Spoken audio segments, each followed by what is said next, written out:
Hi, folks. Welcome to a quick recap of class on Wednesday, March 11. Our topic is Lagrange's theorem and the isomorphism theorems for groups. So this is coming from sections 3.2 and 3.3 in Dummett and Foote. The place we have to start is with a little review of just a tiny bit of vocab related to quotient groups and cosets. So if you've got a subgroup H of a group G, the number of cosets of H is called the index of H in G, and to notate that, we use kind of our standard bars for order with a little colon to make sure we're making it clear that we're looking at cosets of H as a subgroup of G. Okay, so now that we're sort of comfortable with this idea of the index of a subgroup, we can talk about Lagrange's theorem. Lagrange's theorem says that if G is a finite group and H is a subgroup of G, then the order of H divides the order of G. We've seen that part before in our homework. And also that the number of left cosets of H in G, that is the index of H in G, is equal to the order of G divided by the order of H. Now, why should Lagrange's theorem be true? Well, first, we can show that every coset of H has the same size. How do we usually show two sets are the same size? We write down some kind of bijection. In this case, we can look at this map I'm calling psi, which goes from H to the coset represented by G, just mapping each little h in H to G times H. So if we show that's a bijection, then we know all of our cosets are the same size. And then once we've showed that, we already know one of our favorite properties of cosets is that they partition our group. So what does that mean? That means we can write our group as a disjoint union of cosets, which in turn tells us that the size of the group is some multiple of the size of each coset. Now, Lagrange's theorem is important because of its consequences, right? First corollary we'll look at, it says that if G is a finite group and X is some element in G, then the order of X must divide the order of G. Okay, let's look at the proof of that first. The key insight here is just remembering that the order of an element is the same as the order of the subgroup generated by that element. So if X is some element in G, then the subgroup generated by X is a subgroup. Lagrange's theorem says the order of that subgroup divides the order of the group. So the order of the element also divides the order of the group. The flip side of this is that since the order of the group is a multiple of the order of the element, then X raised to that power, to the order of the group, must give us the identity. And now for our final consequence of Lagrange's theorem, for the time being at least, if G is a group of prime order, then G must be cyclic. And since we know cyclic groups are unique, we can say G is the cyclic group of order P. Now, how might we go about proving that?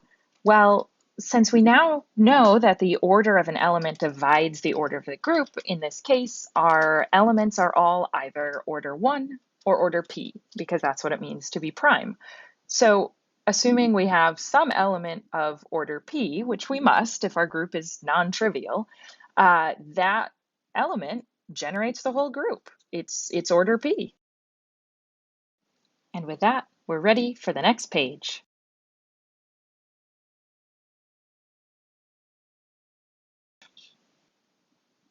Welcome to the isomorphism theorems.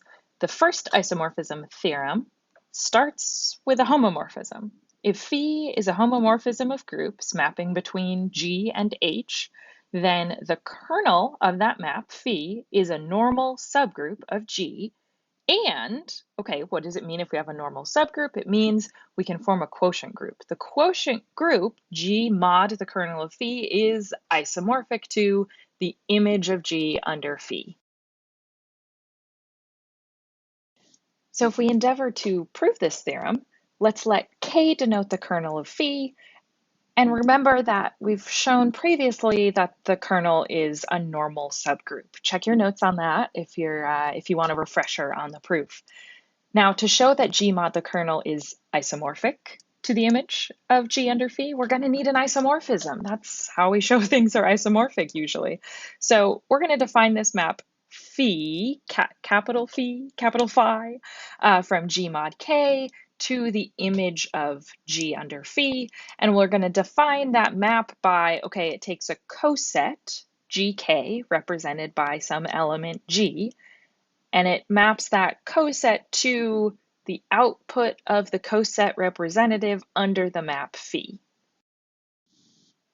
Now this leads to the all-important question, is this map well defined? Cosets have many different representatives, and so what we need to verify is that if we choose different representatives of the same coset, the output under this map, capital Phi, will be the same. Now, what do we know about two representatives of the same coset? Well, if GK and HK are the same coset, then G inverse H must be in K. Now, okay, think back to the definition. K is the kernel of phi. So phi of G inverse H must be 1. But phi is a homomorphism. We know that. And that means the homomorphism properties apply. We can separate this product outside of the homomorphism. And we know that phi of G inverse is phi of G inverse. Okay, so knowing that phi of G inverse times phi of H is 1 tells us by cancellation that phi of G and phi of H are the same. Therefore, these two cosets get mapped to the same place under this map capital Phi. Now, checking that phi is a homomorphism is at least a little bit more routine. Remember, multiplication of cosets just comes down to multiplying their coset representatives. That's how we defined it. So if we take capital Phi of a product, GHK, well, that maps to lowercase phi of GH, and lowercase phi is a homomorphism to start with. That was our assumption. And so we can split up that product, and in turn, that gives us the homomorphism property for this map. Finally, we get to show that this homomorphism is an isomorphism. First, we'll show it's surjective. So take something in the target space, that is something in the image of G under the map lowercase phi. Well, that means there's some element in G such that little phi of G is equal to that element. So because the target space, or the codomain of this map capital Phi, is specifically the image of lowercase phi, we're all set. This map is certainly surjective.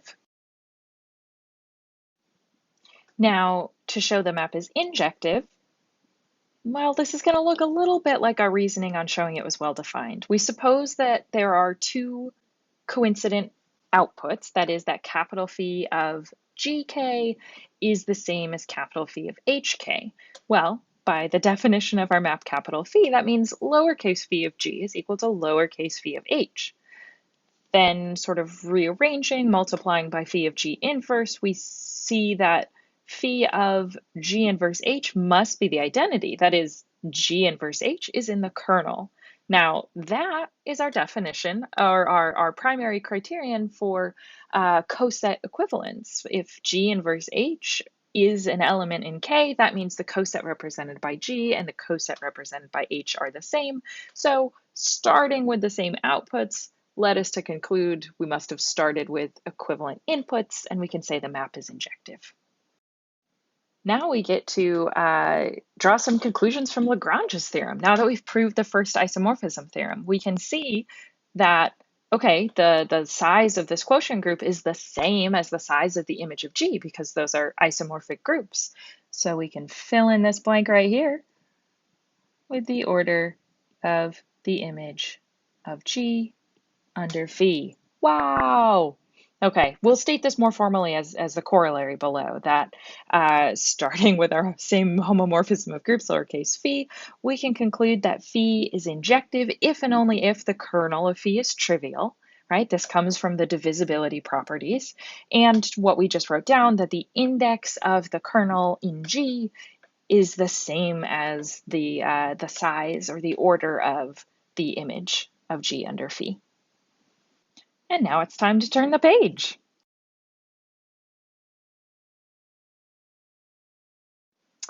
All right, the remaining isomorphism theorems are actually just consequences of the first isomorphism theorem in specific contexts. So the second isomorphism theorem is sometimes called the diamond isomorphism theorem, and it deals with the product of subgroups. So we make note, we've got our little definition here. If we have two subgroups, H and K, we can define the product as just the set of all the products of the elements from those two subgroups.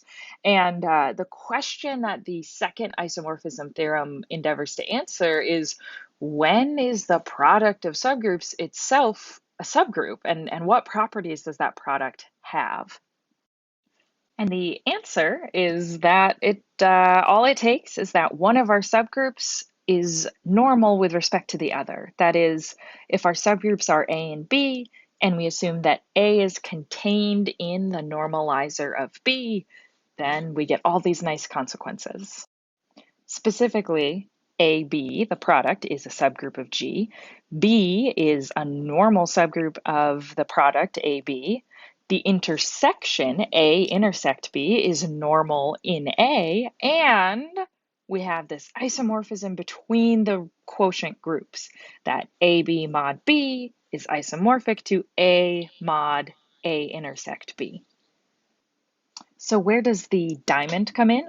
Well, if you look over on the right, you'll see the sort of lattice diagram going on here. The product AB contains both the group subgroup A and the subgroup B, and of course the intersection by definition is contained in both A and B. And so what our final point of this theorem is saying is that if we look at the quotient group associated with A mod A intersect B, that's the exact same structure as the quotient group AB mod B. So these sort of opposing edges of this diamond have the same structure when we take quotient groups. All right, so how do we go about proving this thing? Well, there are some routine pieces to check that AB is in fact a subgroup in this case, and we can show that B is normal, but really what it comes down to is defining the right homomorphism, discovering what the kernel is, and being able to apply the first isomorphism theorem. So let's take this one piece at a time. Okay, so to make formal the first statement, we're just going to punt on AB is in fact a subgroup of G. The full proof of that is in proposition 14 and corollary 15 on page 94 in Dummett and Foote. And if you ask nicely, I'll make a video version of that too. Okay, so dealing with the second point, is B a normal subgroup of AB? Well, okay, we assumed in the statement of the theorem in our hypothesis that A is contained in the normalizer of B. We also vacuously have that B is in the normalizer of B because B is closed under multiplication. So what that means is that the product, AB, is also in the normalizer of B, right? It contains just things in A times things in B, and all of those play nicely with normalizing B. And so that by definition, if AB is in the normalizer of B, B is a normal subgroup of AB. And we are ready to define a homomorphism and hopefully apply the first isomorphism theorem. Let phi be the map from A to the quotient group AB mod B, by phi of A is the coset led by A, or the coset represented by A times B. Now, to check it's a homomorphism, well, phi of A1 times A2, that's A1, A2B, but we know that we're dealing with a well-defined quotient group, and so multiplication of quotient groups is represented by multiplication of those coset leaders, so we can break A1, A2B into A1B times A2B, which is phi of A1, phi of A2. Great, it's a homomorphism. Okay, so we want to think about the kernel of this map. A in A is in the kernel if, well, it maps to the identity. Now, what's the identity in the quotient group? It's the subgroup that you're modding out by. Great, so we need phi of A to be the coset B. Okay, so A is in the kernel of phi if A is in B, right? It has to be in B for the coset represented by A to just be the identity coset. Okay, so A is in the kernel if it's in A and it's in B. That is, the kernel of phi is the intersection A intersect B. Aha! This is our moment of victory. We can now apply the first isomorphism theorem and conclude that A mod the kernel of phi is isomorphic to the image of phi. That is, A mod A intersect B is isomorphic to AB mod B, right? The image of phi is all of AB mod B. That map is surjective. Why is that? Well, any coset led by something in B is just the identity coset, so it's really only the stuff in A that matters. So this map is surjective. And we get to turn the page. All right, the third isomorphism theorem gives us another opportunity to apply the first isomorphism theorem. So we'll take a group G and two normal subgroups. H and K are both normal. And we'll assume that H is contained in K. Then K mod H is normal in G mod H, and yes, it's an isomorphism theorem, so you better believe something's going to be isomorphic to something else. G mod H mod K mod H is just isomorphic to G mod K. Okay, let's unpack this a little bit. Sometimes we use this notation with a bar over the top to represent this quotient group, this quotient by H. So what we're saying here is that if we take G and mod out by H, and we take K and mod out by H, the resulting group when we take G mod K mod H is not any different than than G mod K. All right, so game plan for proving this. Again, we've got to verify the normal subgroup component. And again, I'm going to skip that for the time being. We're going to define the right homomorphism so that when we compute the kernel and apply the first isomorphism theorem, this result just falls out. Okay, so if we define the map phi from G mod H to G mod K by take the coset of H represented by G and spit out the coset of K represented by G, well, the all-important question, is phi well-defined, right? We have to ask this question anytime we have a map that starts in a quotient group. If our inputs are quotient groups, that is our individual input elements, our cosets, we always have to ask, what if I choose a different coset representative? Okay, so if G1 and G2 represent the same coset, what does that mean? That means G1 inverse times G2 is an element of H. But wait a second, back to where we started, H is a subgroup of K. That's what we're assuming here. So G1 inverse G2 is also in K, which means the coset of K represented by G1 and G2, that's also the same coset, right? That is phi of G1H is G1K. G1 inverse G2 is in K, so that's the same as G2K, so that's the same as phi of G2H. We're ready to ask what the kernel of phi is. So again, what does it mean to have a coset GH in the group G mod H that maps to the identity?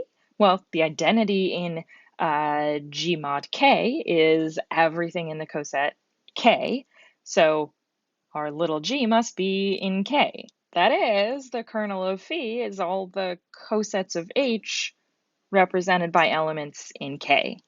It's K mod H. It's the whole group K mod H. Then the first isomorphism theorem allows us to conclude that our initial group, G mod H, mod the kernel of phi, is isomorphic to the image of phi. That is, G mod H mod K mod H is isomorphic to G mod K. Now, let's see if I can pull this off. If you scoot down to the secret note in the very bottom, quotients of quotients are basically useless, right? The upshot here is that we did not gain any structural information by modding out by H and then modding out by K mod H. It's just G mod K. Just ignore H, compute G mod K. You'll learn everything you need to know. And now we're ready to turn the page again. It's the last page turn. It's very exciting. All right, y'all. Last but not least, the lattice isomorphism theorem. We're not going to prove this one. We're just going to draw some pictures. Okay, so if we start with a group G and a normal subgroup of G, this time the normal subgroup's name is N, then, okay, this is a big structural one. Then there's a bijection from the set of subgroups of G which contain N onto the set of subgroups A bar, that is the subgroups A mod N of G mod N. In particular, every subgroup of G bar, that is of G mod N, looks like A mod N for some subgroup of A containing N. If you really want to get technical here, we can think about that old natural projection map, pi from G to G mod N, and think about the pre-image of each of those subgroups. It's a lot. Okay, so reading the facts, let's see. That is, A is a subgroup of B, if and only if A mod N is a subgroup of B mod N. Point number 2, if A is a subgroup of B, then the index of A and B is the same as the index of A mod N in B mod N. Oh, this is a good one. Okay, so the subgroup generated by A and B, if you look at that mod N, that's the same as the subgroup generated by A mod N and B mod N. Same with intersections. A intersect B mod N is the same as A mod N intersect B mod N. And finally, A is normal in G if and only if A mod N is normal in G mod N. Whew, that was a lot. Now, I think understandably, this isomorphism theorem you'll also see called the correspondence theorem because it's all about the correspondence between subgroups in your initial group and subgroups in your quotient group. So, okay, let's look at some pictures. All right, so working in our initial group G, if we think of A and B as two separate subgroups, of course, their intersection is contained in both A and B. And if we assume that N is contained in A and B, then, okay, N is contained in the intersection as well. So this is sort of our initial basic lattice of subgroups. This lattice, according to the lattice isomorphism theorem, induces a similar lattice, in fact, an identical or an isomorphic lattice in the quotient space. That is, A mod N and B mod N are contained in G mod N, A intersect B mod N is contained in both of those, and we sort of replace N with the identity, right, because, or the trivial subgroup, because N mod N is, of course, trivial. Okay, so that's sort of the picture in the correspondence theorem. It tells us that there's this bijection or this one-to-one relationship between subgroups of G which contain a normal subgroup N and subgroups in the quotient group. All right, folks, that's the end. Let me know if you've got questions.